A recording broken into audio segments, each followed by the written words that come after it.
Assalamualaikum warahmatullahi wabarakatuh, teman-teman farmasi semuanya. Terima kasih sudah mengklik video ini. Jadi pada kesempatan kali ini aku bakal bahas mengenai HIV, mulai dari definisi sampai penggolongan dan mekanisme kerja obat dari obat-obat untuk penyakit HIV atau virus HIV. Nah, terlebih dahulu kita harus mengetahui, berkenalan nih dengan virus HIV itu sendiri. Jadi HIV itu siapa? HIV itu adalah virus atau kepanjangan dari Human Immunodeficiency Virus. Nah, ini kalau kita terjemahkan ke bahasa Indonesia, HIV itu adalah virus yang menurunkan sistem imun dari manusia, di mana virus ini adalah virus yang langsung nih menyerang sistem kekebalan tubuh dari manusia. Siapakah yang diserang? Yang diserang itu sel limfosit T atau CD4 atau sel T helper. Kalau misalkan CD4 ataupun sel T atau limfosit T yang merupakan bagian dari sistem imun ini diserang oleh virus HIV, maka nanti lama-kelamaan jumlahnya itu akan berkurang. Semakin berkurang jumlah CD4, maka semakin besar kemungkinan dari seseorang itu untuk terserang penyakit-penyakit infeksi atau infeksi oportunistik, karena kan tugas dari CD4 ini adalah untuk sebagai pertahanan tubuh dalam memerangi patogen benda-benda asing ataupun mikroorganisme seperti virus, supaya tubuh kita itu tidak merasa sakit atau tidak mengalami gejala-gejala sakit. Ketika HIV menyerang si CD4 jumlahnya semakin sedikit, maka patogen, penyakit, ataupun benda-benda asing itu sangat gampang untuk menyerang tubuh kita. Lama-kelamaan, kalau semakin berkurang, seseorang itu akan terkena yang namanya AIDS. Jadi AIDS itu adalah Acquired Immune Deficiency Syndrome. Dia merupakan kumpulan penyakit akibat penurunan sistem imun. Nah, kapan sih AIDS ini tuh bisa terjadi? Jadi AIDS ini bisa terjadi ketika ada seseorang yang sudah lama terpapar HIV, kira-kira 5-10 tahun, kemudian dia tidak mendapatkan pengobatan, maka dia bisa mengalami yang namanya AIDS. Nah, AIDS itu jadi sudah banyak sekali penyakit-penyakit infeksi yang terjadi di tubuhnya, disebabkan karena nilai dari CD4-nya itu sudah kurang dari 200 sel per milimeter kubik. Jadi seseorang yang terpapar HIV itu belum tentu nanti dia terkena AIDS. Nanti dia terkena AIDS kalau misalkan lama-kelamaan dia tidak mengkonsumsi obat-obat antiretrovirus yang tugasnya itu untuk memperlambat kerja virus atau untuk menghambat pembelahan sel dari virus itu sendiri. Nah, ini gambaran dari atau definisi untuk virus HIV. Selanjutnya, bahas etiologi. Etiologi adalah penyebab dari suatu penyakit. Nah, penyebab dari virus HIV itu adalah virus HIV itu sendiri, di mana virus HIV ini biasanya disebut juga dengan virus limfadenopati atau LAV. Dan ada juga buku atau literatur yang menyebutkan nama lain virus ini adalah virus limfototirik sel T manusia tipe 3 atau HTLV-3. Virus HIV ini dia adalah virus yang sangat spesial. Kenapa? Karena dia bentuknya adalah bentuk retrovirus. Jadi bentuk retrovirus itu apa? Bentuk retrovirus itu adalah virus yang dimana proses transkripsinya itu terbalik. Nah, kenapa saya bilang terbalik? Karena dia proses transkripsinya mengubah RNA menjadi DNA. Kalau di makhluk hidup yang lainnya termasuk manusia, pada saat proses transkripsi itu dilakukan oleh tubuh, seharusnya DNA yang akan diubah menjadi RNA. Namun karena virus HIV ini dia bentuknya retrovirus, jadi nanti dia proses transkripsinya RNA menjadi DNA sehingga lebih cepat dalam sintesis ataupun pembelahan selnya. karena dia terbalik RNA menjadi DNA. Nah, kenapa bisa retrovirus ataupun virus HIV ini dia melakukan transkripsi yang terbalik atau reverse transcription? Karena dia memiliki suatu enzim. Enzimnya adalah nukleosida reverse transkriptase atau biasa juga disebut dengan enzim reverse transkriptase atau enzim NRT. Jadi dia memiliki suatu enzim yang dimana nanti enzim ini membantu agar RNA yang akan ditranskripsi menjadi DNA. Nah, lalu penyebab dari penyebaran virus HIV atau penyebab dari seseorang itu bisa terpapar oleh virus HIV itu disebabkan karena penyebarannya dapat melalui 3 hal. Jadi bisa melalui kontak seksual, baik itu secara anal ataupun vaginal, kemudian dapat menyebar melalui parenteral atau sistem peredaran darah secara sistemik. Itu disebabkan karena penggunaan jarum suntik yang sifatnya bukan steril lagi atau tidak bersifat disposable. Jadi jarum suntik yang dipakai itu sudah dipakai oleh beberapa orang, termasuk orang yang terpapar sama virus HIV. Kalau dipakai lagi dengan orang yang tidak sakit, maka orang yang tidak sakit tersebut juga dapat terpapar oleh virus HIV karena penyebarannya dia melalui darah. Nah, selanjutnya penyebarannya juga dapat melalui perinatal. Nah, perinatal itu ketika ada ibu yang sedang hamil, maka kemungkinan besar janinnya juga akan terkena atau terpapar oleh virus HIV. Nah, kemudian begitu pula dengan ibu yang sedang menyusui. Jadi, virus HIV itu dapat terdistribusi atau menyebar ke air susu ibu, sehingga anak yang menyusui di ibu yang terpapar virus HIV itu kemungkinan besar juga nantinya dia bisa terpapar atau tersebar virus HIV ke anak tersebut. Oke, seperti itu etiologinya. Lalu bagaimanakah ciri-ciri gejala klinis ketika seseorang terpapar oleh virus HIV? Nah, gejala klinis ataupun fase yang dialami oleh seseorang yang terpapar virus HIV itu terdiri dari 3 fase. Nah, fase pertama itu biasanya disebut dengan infeksi HIV akut. Nah, fase ini itu dapat terjadi dalam kurun waktu 3-6 bulan. Adapun gejala yang dapat dirasakan pada infeksi HIV akut atau pada fase pertama, gejalanya itu mirip ketika seseorang mengalami gejala pilek ataupun flu, seperti misalkan sakit kepala, kadang juga timbul sariawan, kemudian merasa cepat lelah atau mialgia, kemudian selalu mengeluh terjadinya radang pada tenggorokannya atau sakit pada tenggorokan, menurunnya nafsu makan, kemudian nyeri otot, ya sama aja kayak mialgia, nyeri otot, kelelahan, kemudian biasanya muncul ruam-ruam pada kulitnya. Nilai CD4 ditemukan pada saat pemeriksaan untuk fase pertama itu dia masih banyak CD4-nya, yaitu masih lebih atau sama dengan 500 sel per milimeter kubik. Nah, kemudian pada fase kedua, jadi fase kedua ini biasanya disebut dengan fase laten atau fase laten HIV. Nah, fase ini biasanya terjadi pada kurun waktu 4 bulan sampai dengan lebih dari 10 tahun. Jadi, kalau sudah lebih dari 10 tahun, itu kalau semakin menurun nanti CD4-nya, nanti dia masuk ke fase ketiga itu sudah AIDS. Nah, jadi di fase kedua ini, ciri-ciri dari yang terpapar HIV dan sudah masuk fase kedua, itu dia malah jarang merasakan ada gejala-gejala seperti di fase pertama tadi. Bahkan ada yang sudah merasa sehat, tidak merasakan gejala sama sekali. Namun, walaupun tidak ada gejala sama sekali, umumnya pada fase ini virus itu semakin berkembang dan dia sifatnya gampang menular juga ke orang-orang yang sehat melalui 3 penyebaran tadi itu.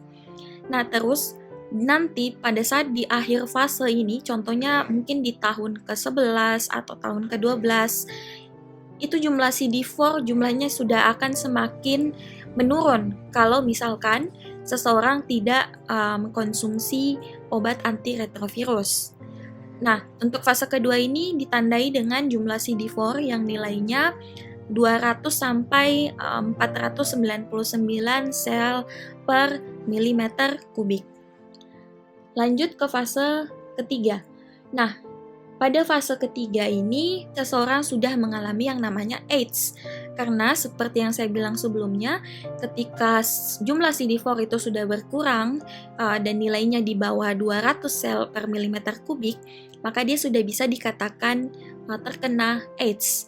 Nah, pada fase ketiga atau ketika seseorang sudah mengalami AIDS, maka infeksi oportunistik itu sudah sangat besar. Sebenarnya infeksi oportunistik ini tidak terjadi hanya pada fase ketiga. Infeksi oportunistik ini juga bisa terjadi pada fase pertama ataupun fase kedua.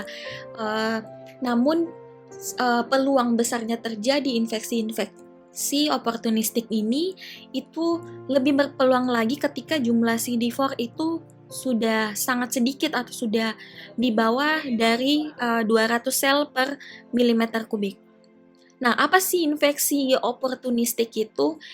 Nah, infeksi oportunistik adalah infeksi yang disebabkan oleh organisme atau biasanya mikroorganisme seperti jamur, bakteri, virus, protozoa, ameba, yang dimana biasanya dia tidak menyebabkan penyakit pada orang dengan sistem kekebalan tubuh yang normal. Jadi pada orang yang normal, yang nilai CD4-nya itu normal, walaupun terpapar sama mikroorganisme tersebut atau benda asing, dia tidak bakalan sakit karena ada CD4 yang melindungi dia, ada sistem imunnya.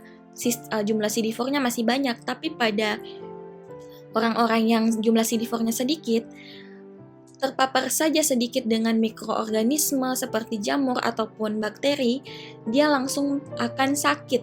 Dia langsung akan mengalami yang namanya infeksi. Jadi dapat diperkirakan kalau misalkan jumlah CD4-nya berapa, maka dia terpapar sama penyakit apa. Namun hal ini tuh tidak bersifat mutlak. Jadi hal ini cuma bersifat umum saja. Contohnya misalkan kalau jumlah CD4-nya 350, biasanya orang HIV ini atau ODA, dia itu bisa terkena penyakit infeksi kulit varicella zoster. Pada nilai 250 gampang untuk terpapar atau terkena infeksi kandidiasis oral, begitu juga dengan pneumonia. Pada nilai CD4 150 itu gampang terkena infeksi meningitis ataupun herpes. Dan pada nilai CD4 50 dia gampang terkena infeksi mycobacterium, contohnya seperti tuberkulosis. Selanjutnya, faktor resiko dari HIV AIDS. Jadi faktor resiko itu adalah siapa-siapa saja orang yang beresiko untuk bisa terpapar dengan HIV AIDS. Sebenarnya dari penjelasan penyebaran tadi itu sudah bisa kita tebak siapa-siapa saja yang bisa terpapar atau tertular virus HIV ini. Nah, pertama ada seorang bayi atau anak yang ibunya adalah ODA. Karena virus HIV kan bisa menyebar melalui ibu yang sedang hamil dan ibu yang sedang menyusui. Dimana kalau ibunya itu dia terpapar oleh virus HIV, maka anaknya yang disusui atau anaknya yang masih di dalam janin itu kemungkinan besar juga dapat terpapar oleh virus HIV, tertular dari sang ibu. Yang kedua adalah seseorang yang suami atau istrinya itu adalah ODA. Nah, jadi seseorang yang pasangannya atau suami istrinya itu terpapar virus HIV juga bisa terkena ataupun tertular dari virus HIV. Karena virus HIV dapat juga ditularkan melalui hubungan seksual. Yang ketiga, seseorang yang terkena penyakit ulcer genital atau penyakit-penyakit kelamin, seperti misalkan sifilis, kankroid, herpes, gonore, chlamydia, trichomoniasis, dan lain-lain.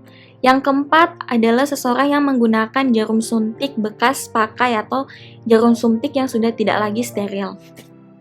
Baik, selanjutnya kita akan bahas patofisiologi atau bagaimana sih HIV itu dia bisa menyebabkan seseorang itu sakit, atau bagaimana sih HIV itu bisa menyerang CD4, limfosit T, sel T ataupun sel T helper. Dalam hal ini bagaimana HIV itu dia bisa menyerang sistem imun seseorang dan bagaimana HIV itu bisa berkembang menjadi banyak.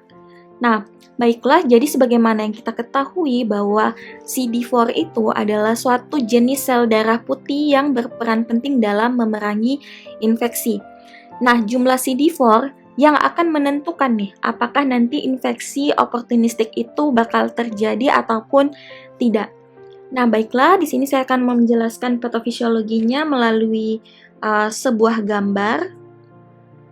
Baiklah teman-teman, jadi kita anggap gambar ini adalah ilustrasi bagaimana HIV itu bisa menyerang CD4.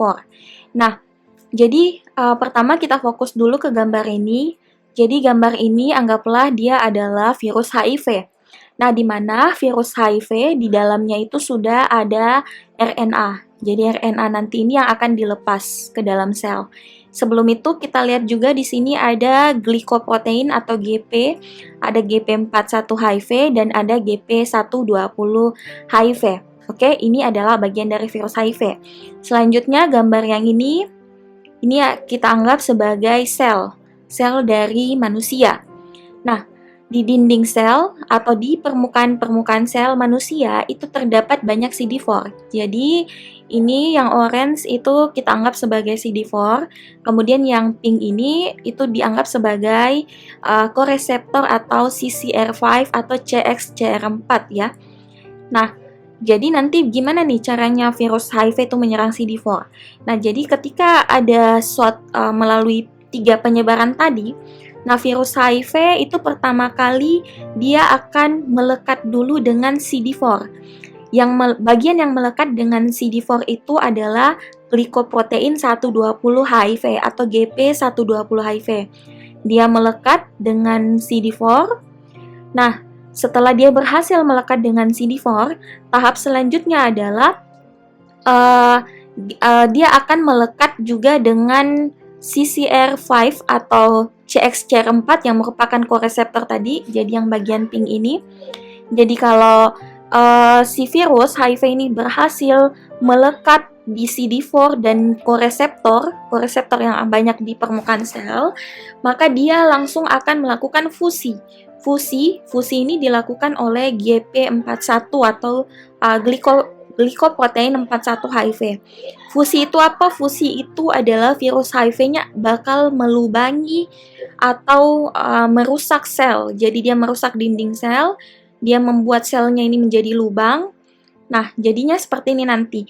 Jadi virus HIV-nya itu dia sudah berhasil masuk karena kan tadi dia melakukan fusi atau melubangi sel. Nah, ketika virus HIV-nya sudah berhasil masuk, maka yang pertama kali dilepas oleh virus HIV itu adalah RNA. Jadi RNA dilepas oleh si virus HIV. Nah, tadi masih ingat ya bahwa virus HIV itu kan dia memiliki enzim nukleosida reverse transkriptase. Di sini ada enzim reverse transkriptase yang membantu nanti virus RNA untuk ditranskripsi menjadi DNA kopi virus HIV. Oke, sampai sini kita paham dulu ya, karena nanti ada obat yang bekerja di sini. Nah, setelah proses transkripsi, kemudian DNA kopi ini sudah terbentuk, maka DNA kopi ini akan dibawa masuk ke dalam inti sel. Jadi, ini kita anggap sebagai inti sel. Nah, DNA kopi itu bisa masuk ke dalam inti sel dengan bantuan suatu enzim, namanya adalah enzim integrase. Ketika DNA kopi berhasil dibawa masuk ke dalam inti sel, maka nanti di dalam inti sel itu dia berubah menjadi DNA provirus. DNA provirus ini adalah DNA virus HIV yang nanti sudah bisa dikatakan dia bisa menyebabkan infeksi yang permanen. Nah, DNA provirus kemudian dia melakukanlah tahapan sintesis protein. Kemudian melakukan tahapan proses transkripsi dengan bantuan polimerase, enzim polimerase. Kode-kode genetiknya itu dibawa oleh RNA messenger. Setelah itu mRNA melakukan translasi, diterjemahkan kode-kode genetiknya sehingga nanti DNA provirus ini hasil akhirnya dia akan membentuk yang namanya virion. Nah, virion ini kan terbentuk dalam inti sel, nanti dia dibawa keluar lagi. Jadi dibawa keluar masuk ke sitoplasma. Jadi bagian yang putih ini kita anggap sitoplasma. Jadi dari inti sel dia masuk keluar atau masuk ke sitoplasma. Nah, nanti dari sitoplasma dia bakal dibawa lagi atau menuju ke membran plasma. Nah, di membran plasma, virion itu tumbuh menjadi virus yang sudah membentuk virus HIV, tapi virus HIV-nya ini belum matang. Jadi dia masih dalam bentuk virus immature virus atau virus yang belum matang. Nah, virus yang belum matang ini akan dimatangkan oleh enzim yang namanya protease. Enzim protease mengubah immature virus menjadi virus yang matang. Nah, virus yang matang inilah nanti yang bakalan dibawa kembali lagi nih, atau dibawa keluar lagi menuju ke dinding sel. Nah, virus HIV yang matang ini, dia bakal keluar ke dinding sel dan akan menyerang lagi CD4 dan melekatkan lagi dirinya dengan koreseptor atau CCR5. Dan begitu seterusnya. Jadi, berulang lagi seterusnya sampainya virus itu CD4 sehingga nanti CD4-nya itu semakin sedikit. Nah, semakin sedikit, kalau misalkan tidak ada obat yang diberikan kepada pasien yang terpapar dengan virus HIV, maka jumlah CD4 itu semakin sedikit dan nanti infeksi oportunistik pun bisa terjadi. Nah, seperti itulah gambaran besar mengenai patofisiologi dari virus HIV di dalam sel, teman. Jadi setelah tadi kita membahas bagaimana perjalanannya virus HIV itu bisa menyerang CD4 atau sistem kekebalan tubuh manusia dan bagaimana dia bisa membelah menjadi banyak, selanjutnya kita melihat penggolongan obat antiretrovirus atau obat-obat yang dapat menghambat virus-virus HIV. Nah, jadi enaknya belajar obat itu adalah pertama kita harus pahami dulu bagaimana patofisiologi. Jadi kalau misalkan kita paham nih dengan patofisiologi penyakit HIV tadi, maka kita lebih gampang lagi untuk melihat atau untuk paham bagaimana mekanisme kerja obat tersebut bisa bekerja. Nah, jadi untuk obat ARV atau antiretrovirus sendiri itu ada 6 golongan. Yang pertama ada obat golongan NRTI atau nukleosida reverse transkriptase inhibitor. Ini kalau kita translate ke bahasa Indonesia, inhibitor berarti menghambat. Jadi obat ini sifatnya menghambat enzim nukleosida reverse transkriptase. Jadi dia bekerja dengan menghambat enzim nukleosida reverse transkriptase. Nah, kita jangan lupakan patofisiologi tadi. Di sini ada enzim reverse transkriptase atau enzim nukleosida reverse transkriptase, di mana enzim ini adalah enzim yang membantu terjadinya proses transkripsi terbalik, yaitu RNA bisa ditranskripsi menjadi DNA copy untuk virus HIV. Nah, obat NRTI ini ternyata dia memiliki struktur yang mirip atau bersifat analog dengan enzim NRT-nya virus HIV. Jadi strukturnya itu mirip. Nah, karena obat ini mirip dengan enzim NRT, maka nanti cara kerjanya obat menghambat enzim tersebut adalah dengan berkompetisi dengan enzim NRT. Jadi mereka saling berkompetisi nih. Kalau misalkan nanti yang menang itu adalah obat, maka obat tersebut akan merangsang pengeluaran dari enzim NRT. Kalau enzim NRT-nya keluar, maka enzim NRT tersebut tidak bakal bisa bekerja. Nah, jadi akan menghambat kerja dari enzim. Kalau misalkan kerja dari enzim itu kita terhambat karena adanya NRTI, maka proses ke bawahnya itu pasti juga terhambat. Nah, proses transkripsi itu tidak akan terjadi. Kalau proses transkripsi tidak terjadi, maka jumlah virus HIV itu juga akan berkurang. Jadi, nah obatnya itu ada apa aja? Sidofudin, stafudin, didanosin, tenofovir, lamivudin, emtricitabin, salsicitabin, dan abacavir. Antiretrovirus adalah NNRTI. NNRTI itu apa? Dia adalah non-competitive nucleoside reverse transkriptase inhibitor. Jadi dia sebenarnya cara kerjanya mirip sama golongan pertama tadi, NRTI. Nah, bedanya di mana? Kalau tadi NRTI dia bekerja dengan cara berkompetisi atau bersaing dengan enzim nukleosida reverse transkriptase, kalau NNRTI dia menghambat enzimnya itu bukan dengan cara kompetisi. Nah, dia bagaimana cara menghambatnya?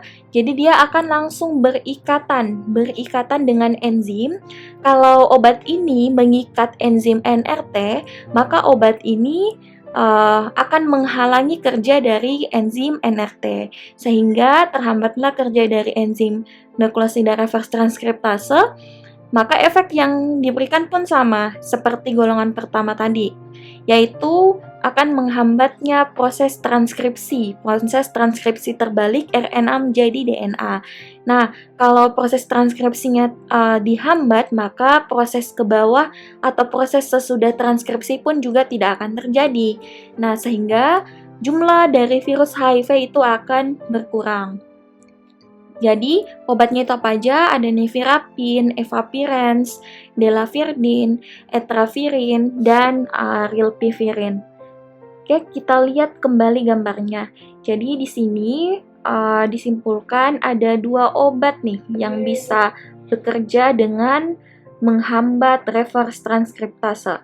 Jadi pertama ada golongan NRTI yang dia bekerjanya dengan cara berkompetisi dengan enzim, sehingga enzimnya nanti kalau kalah dia bakalan out.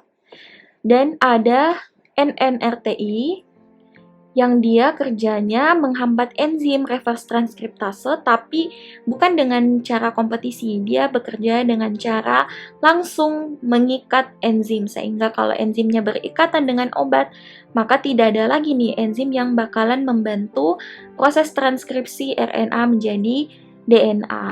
Lah, protease inhibitor atau golongan PI. Jadi dia bekerja dengan cara menghambat protease.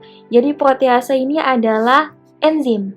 Nah, baik kita lihat lagi ya gambar sebelumnya.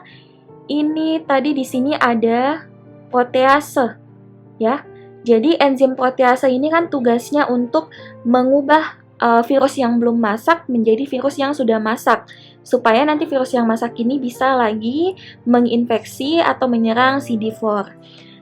Tapi kalau misalkan di sini ada obat yang menghambat, yaitu obat protease inhibitor, dia menghambat enzim protease, maka virus yang belum matang itu tidak akan menjadi virus yang matang. Kalau dia cuma sebatas sampai virus yang belum matang, maka virus ini tidak akan bisa atau akan terhambat untuk mencederai atau menyerang CD4.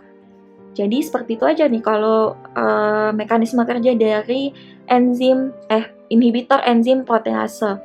Jadi kesimpulannya dia akan menghambat virus yang matang virus yang tidak matang berubah menjadi virus yang matang, sehingga jumlah virus HIV berkurang. Obatnya apa aja? Obatnya ada saquinavir, ritonavir, atazonavir, indinavir, dan lopinavir. Nah, golongan obat yang keempat ada fusion inhibitor. Obatnya itu adalah envuvirlid. Jadi dia mekanisme kerjanya dengan cara menghambat fusinya virus HIV. Tadi masih ingat tidak ada proses fusi atau proses melubangi sel, ya. Nah, bagaimana caranya dia menghambat proses fusi dari virus HIV? Jadi dia langsung akan berikatan dengan GP41 dari HIV. Kalau dia berikatan dengan GP41, maka GP41 ini tidak akan melubangi virus. Jadi dia terhambat kerjanya. Sehingga yang terjadi adalah akan terhambatnya RNA HIV itu masuk ke dalam sel. Kalau RNA tidak masuk, maka proses transkripsi pun juga tidak akan terjadi dan jumlah virus HIV pun akan menurun. Baik, kalau kita lihat lagi nih gambarannya. Di sini tadi ada proses fusi ya yang dilakukan oleh GP41. Nah, ini bisa dicegah atau dihambat oleh oleh obat fusi inhibitor atau FI ya, fusion inhibitor envavirlid. Jadi golongan obat yang kelima adalah inhibitor integrase atau menghambat enzim integrase. Nah, enzim integrase ini tadi juga ada di bagian patofisiologi ya. Jadi enzim integrase tugasnya adalah membantu DNA kopi untuk bisa masuk ke dalam inti sel supaya nanti DNA kopinya berubah menjadi DNA provirus. Kalau misalkan enzimnya dihambat, maka DNA kopi ini tidak akan berhasil atau akan terhambat masuk ke dalam inti sel. Kalau DNA kopi dihambat masuk ke dalam inti sel, maka sintesis protein pun juga akan terhambat. Obatnya itu ada raltegravir, elvitegravir, dan dolutegravir. Coba kita review lagi di bagian patofisiologi. Di sini tadi setelah misalkan proses transkripsi itu selesai, kan terbentuk DNA. DNA akan dibawa masuk ke dalam inti sel oleh bantuan enzim integrase. Tapi kalau misalkan enzim integrasenya ini dihambat oleh integrase inhibitor, maka DNA kopi tidak akan masuk ke dalam inti sel. Jadi kalau DNA kopi tidak berhasil masuk ke dalam inti sel, maka proses selanjutnya itu tidak akan terjadi. Selanjutnya obat golongan yang keenam adalah antagonis CXCR4 atau CCR5 atau CCR5. Tadi masih ingat ya? Jadi CCR5 atau CXCR4 ini dia adalah koreseptor yang kalau misalkan nanti virusnya berhasil berikatan sama koreseptor, maka bisa melakukan fusi, ya, fusi oleh GP41. Nah, antagonis CXCR4 atau CXCR5, yaitu maravirok nih, dia nanti akan berikatan dengan CXCR4 atau CCR5.